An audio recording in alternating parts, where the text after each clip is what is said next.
Stanley, I'm so glad that you're here today. Me too. I think anyone who's followed me for any length of time on any social media platform has seen your face. They've for sure seen your clothes, whether they've known it or not. Yep. But I just wanted to introduce you officially to like my world, I guess. So it's official now? Yeah, we're official now. So this is Stanley Hudson, longtime friend. I wasn't gonna start. What? No. You said longtime friend. I'm like, yeah. Yeah. I wasn't gonna start with our history, but I think I will actually. So we met. I don't actually remember the actual year. 1980. It was the year of was it the 84 Olympics? Okay, so Remember 84. at church camp we were making those Olympic banners? Okay, yes. So was it, yeah. So 84. I just remember that my hair was short. Yep. So I was with my brother. We met at church camp. Yeah.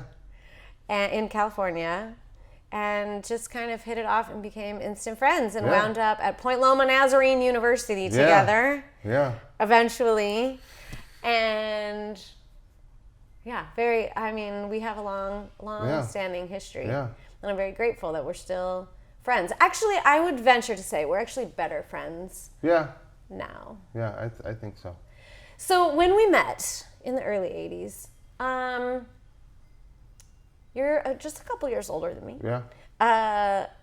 Had you already decided, like, I want to live for design, I want to design things, make things?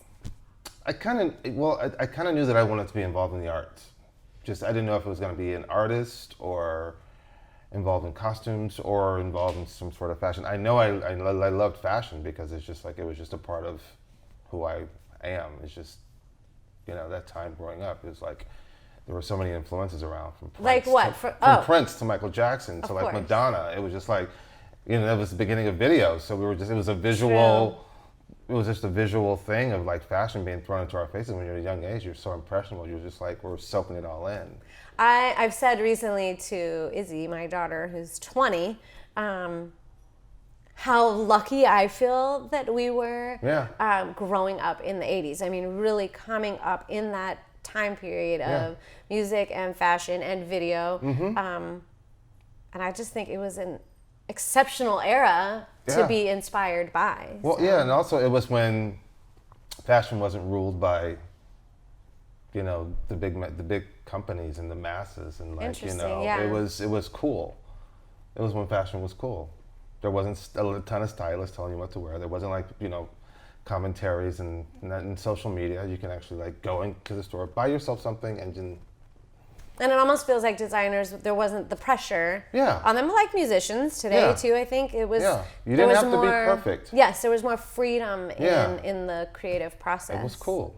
So back up, like way before we met, what were some of your earliest influences or memories that maybe served as a catalyst for you to become a designer? Probably, I think like my earliest was just, I was a sick kid, and I would always have to be inside, and then just like watching the Saturday afternoon movies, which was always a black and white movie on, and it was always like something to do with like either Audrey Hepburn or like, it was always something that was visually appealing to me that had to do with fashion. Interesting. I don't know that I've ever heard you say that before. Yeah, so I was always drawn to just like, okay, it's 3:00 on a Saturday, I'm gonna watch a movie and just like chill. And I was early. I was like when I was like eight or nine. Wow. Yeah. Okay, so your mom, I know, was a seamstress. Yep. When did she kind of see that you had a knack for I think. making things? Well, I think the knack came from like my dad from like wearing clothes. My father, when my father was in the army, he served in Germany and in Paris, and he would get all his suits custom made. Oh my goodness. And he would always just wear the most impeccable clothes. And I would just look at his clothes. I would go in his closet and I would, and his shirts just felt so rich. And I was just like, oh, wow. And I didn't know anything about it until high school, until I got to borrow his stuff or steal his stuff. Yeah. But it was just one of those things that I got. He was one of my earliest influences on fashion. And I think that I would ask my mom to make my clothes like my dad's. I want to look like my dad. So I remember that was my early experience. Was like, Mom, could you make my suit to sort of look like Dad's? And yeah, so she was like, all right. So it was just the trip to the fabric store and the whole process, and just seeing how she did it. I was just intrigued, and I wanted to like learn more. So I love that. That is so incredible. It's such a. I love the combination of you being your own. I mean, here you're talking about what, in the 70s? Mm-hmm. So late 70s when. It was more like the hippie culture and the disco culture, we have some polyester suits. As opposed to like this impeccable, almost like Savile Row kind of dressing. And so, how neat for you to be that unique and that secure, I guess, in who you were as a creative person, rather than just kind of fall in line with whatever was happening in the day. And I would always, even though when you're a kid, your parents take you to Sears or wherever to get your clothes, I would be like, I would always spice it up. My blazer would come out, my little Oxford would come on. I mean, it was always something. I was always trying to up the notch on whatever I was wearing. Yeah, so, make it yours. Yeah, from the sadly, beginning. Sometimes it was a mistake, but we have pictures to prove it. But I love it. That's so funny. So after Point Loma, after we went to Point Loma. Did you graduate from Point Loma? No, I did 3 years, and then I just decided I have to go on a different path. Gotcha. So I did not graduate from Point Loma either. So, but it was a great experience. So where did you go from there? I ended up going to Otis Parsons, and now it's called the Parsons School of Design, and it's one in Los Angeles and Paris and New York, but it was Otis Parsons back then, and they had one downtown, and I went there. I remember coming to visit you there at least once. Yes. And so what were some of your early work experiences after school? Well, after school, I mean, the good thing is like it was way before stylists, and it was right at the beginning of videos, and it was right at that whole time. It was the LA riots and all that stuff was going on, so it was just this really crazy time, and it was just like a lot of things were happening, and I just kind of fell into costumes and like styling. And one of the first persons that I worked for used to work for Madonna, and she got hired to work on A Living Color. Ah, amazing. Yeah, and so I got to like assist and just like learn. I fell into the production side or the Hollywood side of fashion, costuming and all that stuff. And that was my first experience into the road of fashion. That is so amazing. So what did that eventually lead to? It led to me becoming a costumer, and like I worked for Bob Mackie. I got hired to work with Bob Mackie, who was like the most amazing costume designer period. And I mean, if you look at what's going on now in fashion with all the Balenciagas and Givenchy's and just everything that's going on, his hand is like right there in the mix, and just he's a heavy influence. And so I learned from him. I learned how to costume. I learned how to construct costumes. I learned just the whole professional aspect, because he also did private clients like Diane Carroll, like Lonnie Anderson, like and Margaret, Diana Ross. It's just those ladies would just come through, and I would just, That's incredible. Yeah, it was a very strange experience, and just to learn from, especially from Diane Carroll. I mean, she was always a regular there, and just her poise and it's just her level and her expectations of just the people around her. I remember it was like the early '90s, and that's when we used to like sag our pants, and I'm sagging my pants and with my T-shirt, my little side baseball cap, and she pulled me aside and she goes, dressed for the part. And she goes, young man, don't ever show up in a fitting with me without a belt. And I was like, a belt. Yeah. Of all things, and I had that was the era of like the Calvin Klein waistband, and and then the Nike, and just flossing. I got deflossed. Anyhow, but it was just a really good lesson that I learned throughout that whole period of just those giants, and just how they had to just live a professional life, and just how they presented themselves, and just being professional. So that's fantastic. We can all take a little something from that, for sure. Especially the kids of today, with social media and stuff. And I think too, someone like Diane Carroll. I mean, a lot of people watching probably don't remember her, don't know who she was, and I think it really would be a benefit for each of us to go back in history and see, like you're talking about Bob Mackie being really quite an influence on the designers of today. And I think it's really important that we each, in music, in art, in fashion, in whatever our line of work is, that we trace the history of the things that we love back to the pioneers of these different genres, because moving forward is the key. That's what we're all after. But moving forward, I think, does require a bit of studying the past. Well, you have to look back, and I mean,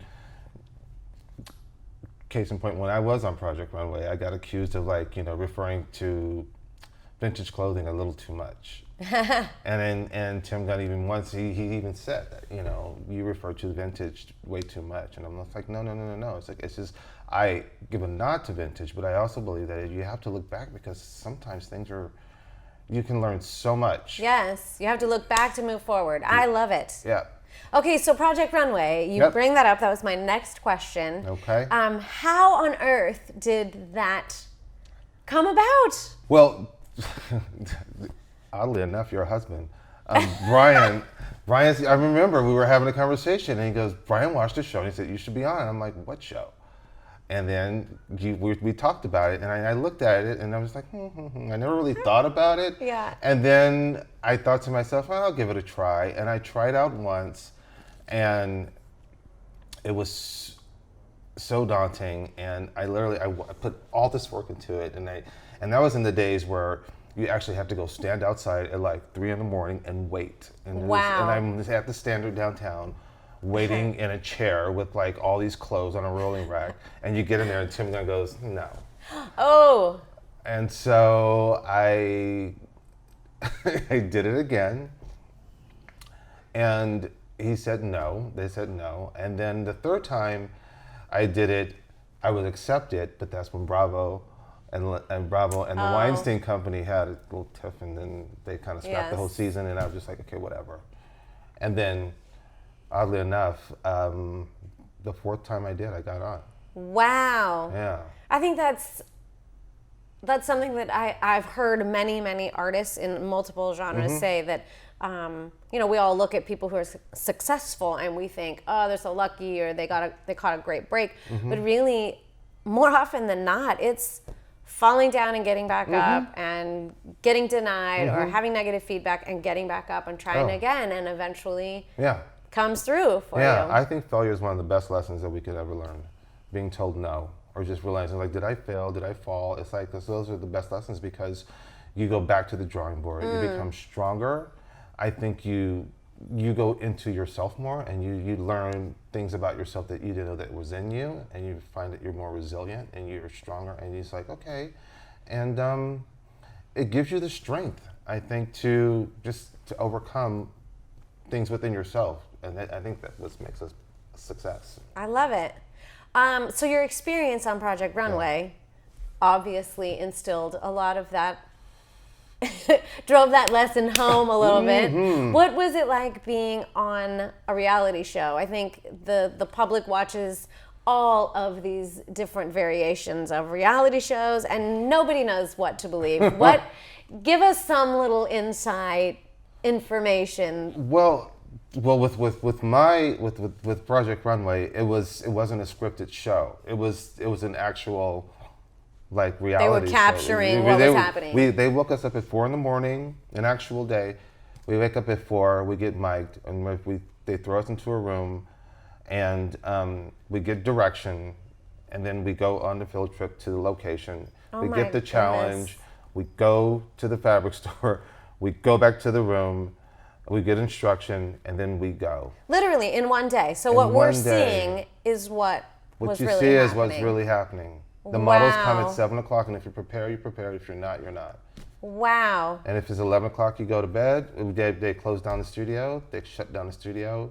It's 11 o'clock. And then sometimes they would wake us up at 3, depending on... No. They would wake us up at 3, depending on just, if there's a lot of people who didn't have a lot of the workload. Because you have to realize that production's on a schedule, and so they have to have the fashion show at 10 o'clock. Wow. So they would go, okay, we'll wake them up at 3, but we won't turn the cameras on until 6. So they would give us crazy. 3 hours to work. Yeah. So that's why towards the end you see a lot of people, Well, I think what we all see, so if, obviously we're actually watching a real reality show. Yeah. So I do think that they, aren't they kind of creating some drama? Like, I almost feel like this extra stress that they put on you to be creative in a pressure cooker situation, and then putting you in rooms with random strangers whose personalities all may or may not clash or of course, meld together. What is that like? Was that a positive experience? Was that a negative experience for you to have to interact with people on those different levels? Well, with me and working in Hollywood and working with different people and meeting different people and working on different crews, you learn really quick. I learned everybody's name, and I just learned, to draw my line in the sand, so to speak, and just to be very respectful. But of course, there's some personalities you don't get with, but I am you'll never see it on my face. I just, I refuse to let, and that was probably to my detriment, I think, because I knew behind the scenes from working in Hollywood, so I knew what not to give the camera, and when to when the cameras were off, I'd pull somebody aside and go, look. But it was just, on the flip side of that, it's just, you're just thrown in there, and it does. No sleep, we're not eating right. Right. And we're just stressed, and we're trying to keep our eyes on the prize, but we're it's. Wow. Well, crazy. I will say, I was obviously glued to that season. We had weekly, watching parties. Yes. I was I was so proud of you, not just for your design aesthetic. Obviously, I'm going to be the #1 fan in that department, but I did feel like you were kind to everyone, and you didn't create extra drama. You weren't after anybody. I just felt like you really did a great job of just living to a higher standard. Well, I just think that, for me, one thing I do realize is it takes so much energy to be negative and just to go after somebody, and I didn't want that to get in the way of my process of creating something. Yeah. And my whole process is that's so important to me, and to me to take sidebar, go get this person and say something to this person, and I'm like, you know what, just whatever. Yeah. Blinders on, keep my eye on the prize. Okay, Stanley, yes. I want to ask you 15 quick questions. Okay. Okay, ready? Ready. What did you listen to on your way here? Beyonce. Hey! Yeah. Okay, would you choose Yesterday by the Beatles or Single Ladies by Beyonce? Yesterday by the Beatles. Nice. Your favorite book, either currently reading or read in the past?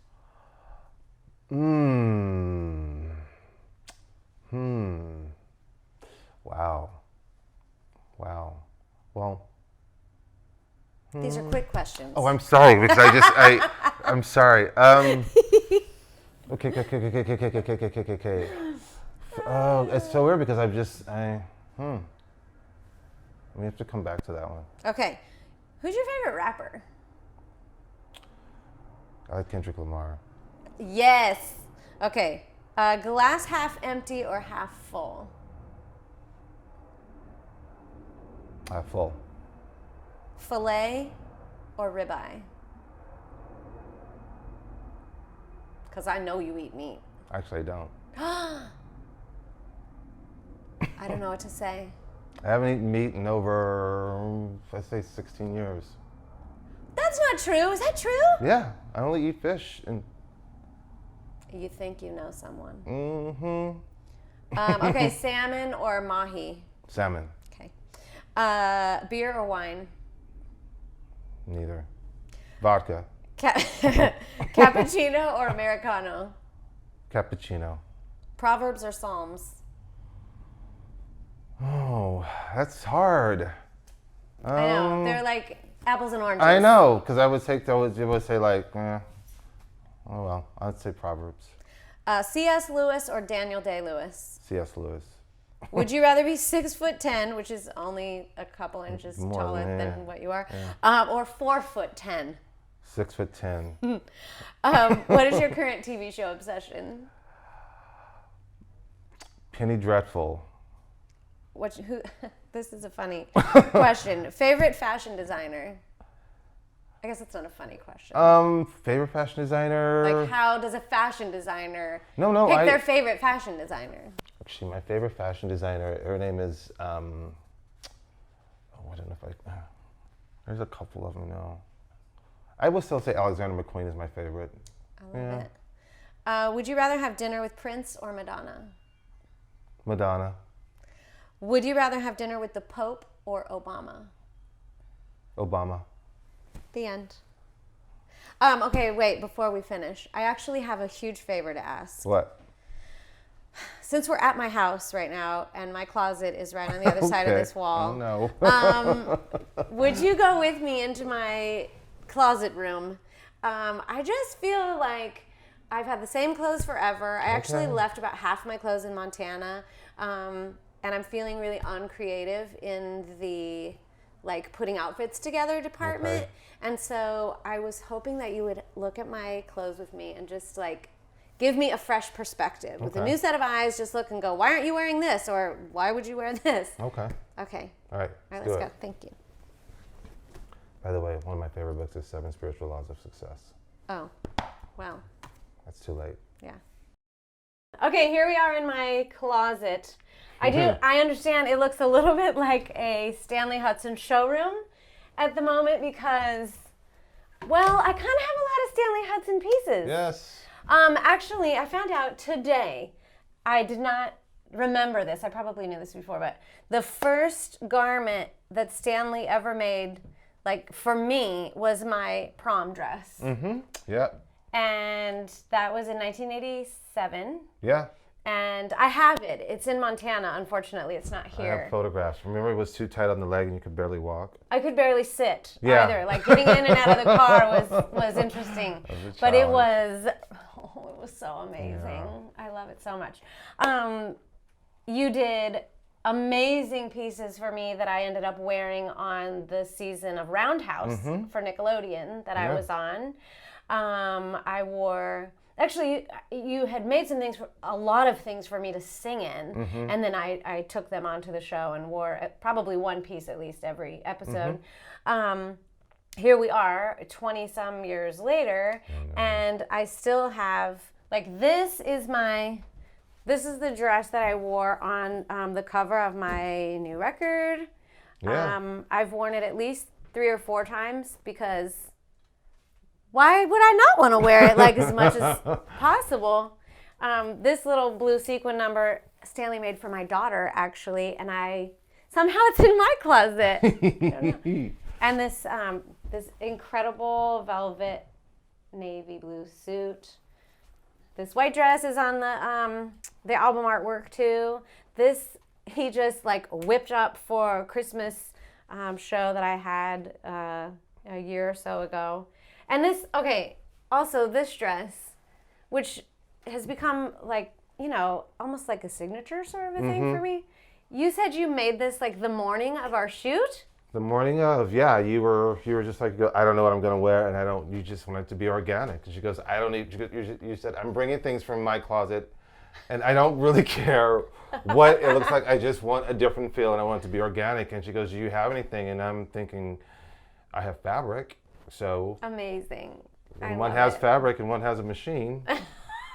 One sews. I love it. So there you are. And we just had a bunch of stuff on the rack, and we just I mean, I think that's why the album cover looks so great, because it was so authentic, and it was just like of the moment, and it just came through the lens. Thank you. Yeah. By the way, welcome. so this jacket over here is what I wore to the Project Runway finale fashion show. I love this thing. That Stanley made the most exquisite collection for. It was so beautiful. I mean, I've pinned on Pinterest like probably every single look, because I was in your show. Yeah. It's just exquisite. It's beautifully made, and yeah, that's a good one. very detailed and complicated. It's not like a real simple. Yeah, the thing is, I love architecture, and it intends to play throughout a lot of my clothing, especially even in this jacket. You'll see it's just even though it's simple, it's just like there's so much to it. Yeah, and it's just like I just love clean lines and just like modern like shapes, but I love architecture and how they can play within design. So that's a lot of the things that go through my head when I create stuff. So it's amazing. Yeah.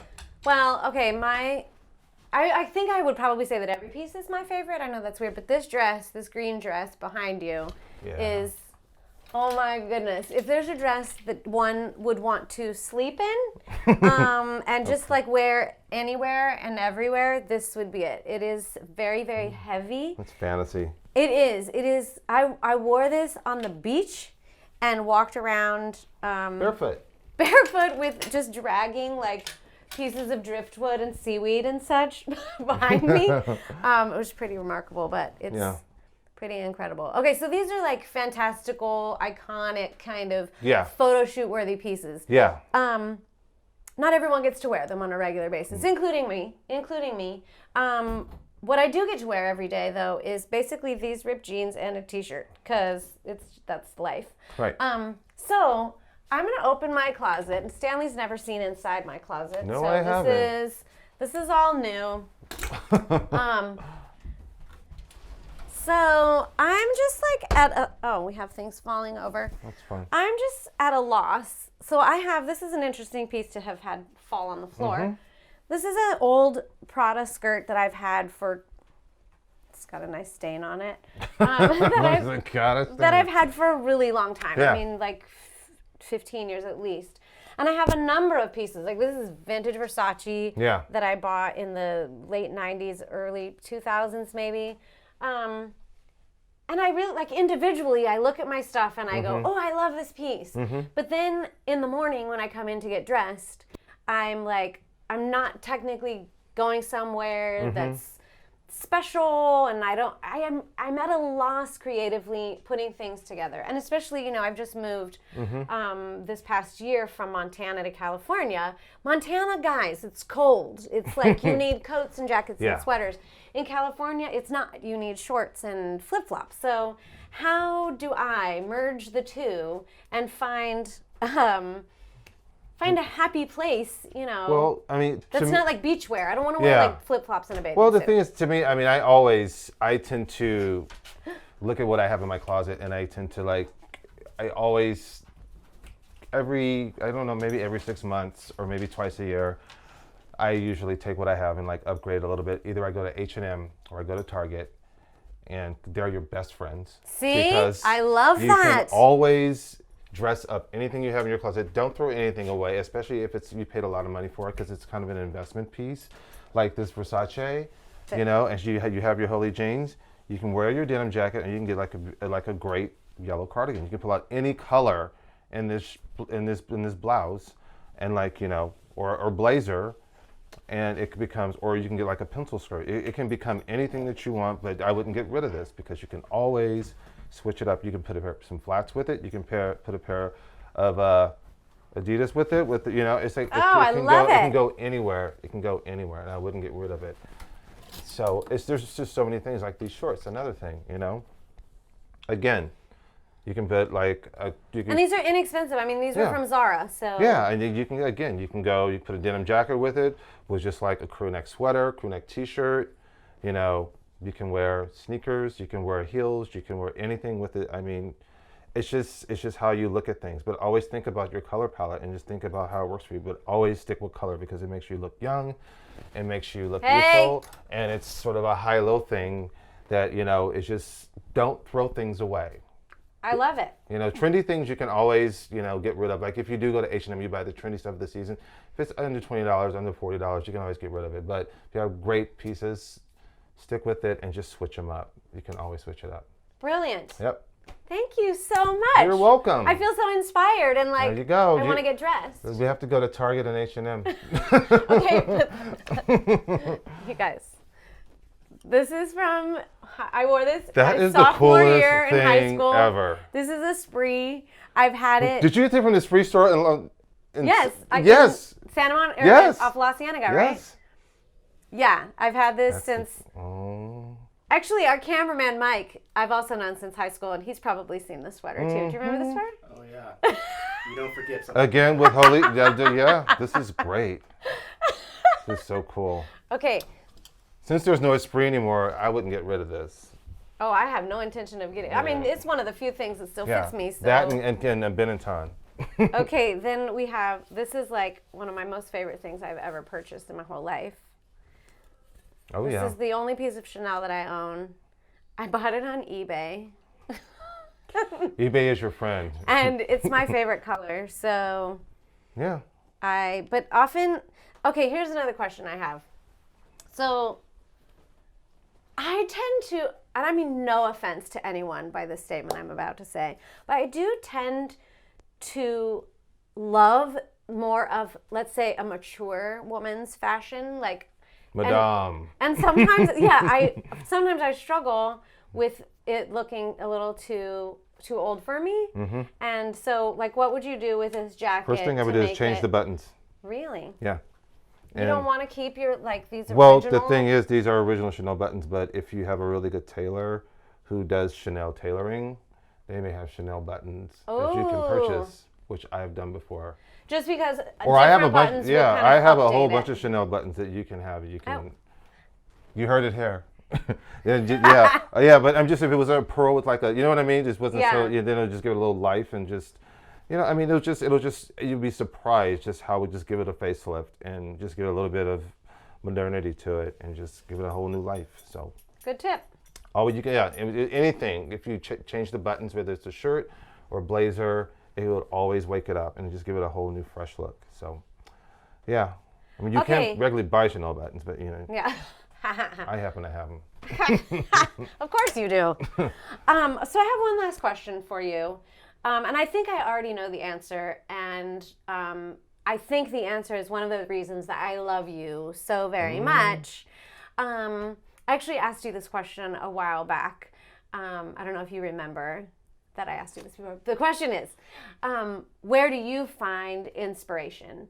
And I think the context of my question initially had been, like, where do you look specifically? Not just, obviously we all find inspiration everywhere, in nature, in home, in people, in, you know, things we see on the street. But I was originally asking more specifically, like, what magazines do you look at and what publications do you find, like, forecasting in and whatever? And your answer to me was something like, I'm probably poorly paraphrasing here, but it was something to the effect of, I don't. Like, I see it in, I forecast my own future fashion-wise, and I love that about you, and that's super inspiring. Yeah.